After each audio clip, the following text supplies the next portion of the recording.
Now, funny enough, you mentioned it earlier today on the podcast. You were involved as the endoscopy lead for Cancer Care Ontario in the creation of the QBP. Could you talk a little about QBP? Like, what was the intention of it, and did it not live up to what the expectations were, or has it exactly lived up to what the goal was? So, I hate sometimes admitting that I was sort of myself and one other person, and I won't throw that person under the bus. I'll just take that for being the parents of QBP for the most part. But when we did it, So what is QBP for those that the don't know? QBP, it's quality-based funding. So you're paid a certain amount for procedures, a certain amount of procedures that are agreed to for the province. So now there's a defined envelope for payment for colonoscopy for the province. Yeah. So we're spending X for colonoscopy in the province, and that can be adjusted up or down. And depending on the volumes and the area, you can fund different parts of the province basically according to their population and their needs, and make it a transparent way of funding colonoscopy. The reason why we did it was a very solid reason behind it. So colonoscopy was being pushed aside in many large institutions, many large academic institutions, because it wasn't in their key programs, wasn't in their priority program list. And so some of our largest institutions in Toronto, academic institutions, were losing their colonoscopy volumes because it wasn't in their core grouping of services. Well, so people didn't know where they were going to actually work. So we thought we had to find a way to protect colonoscopy. So because of those reasons, we looked at finding how much does it cost, making an average cost, because some people said it cost $300 to do a colonoscopy. Someone said it costs $150 to do a colonoscopy. There had to be a legitimate amount that it actually did cost. So we figured out what the costs were across the province. It was time-taking work from lots of things, and we actually figured out what it should cost and what it does cost. And that was the first part. Then we agreed if we took colonoscopy out of a hospital's globe and put it in its separate envelope, then whatever that number was, they couldn't make it lower. They actually had to do that volume. So the biggest incentive at the time for doing it was to protect many of our academic institutions from having their colonoscopy volumes decimated because transplant wanted more, or cancer wanted more, or this wanted more. And, there was always limit on how much the government would give you every year.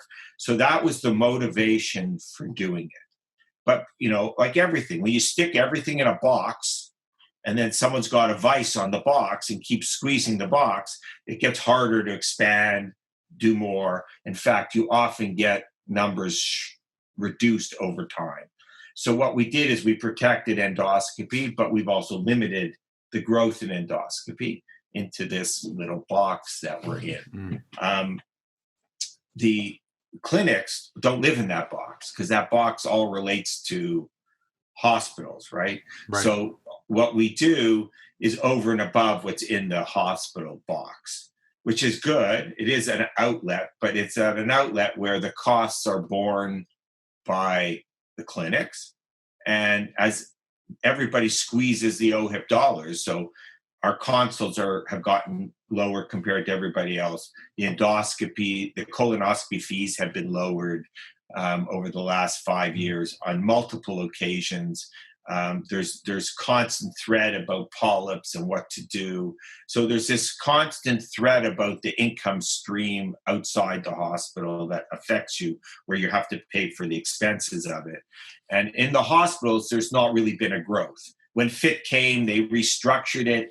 They pay a lot of money for the very large polyps. They don't want to pay anything for the small polyps. They just keep playing around with it just because there's a defined box that really hasn't gone up. So that's the downside to QBP. And I've asked many of my colleagues who know how it was created whether they think it was a good or a bad thing. And depending on your perspective, probably most people still think it's a good thing. But the the good is not as good as it was. Let's leave it at that. Is there a better model? Is there a model that is being used in other public healthcare systems elsewhere in the world that might be more suitable? Well, there's many other models. Probably this is as good a model within a public healthcare system probably as you can.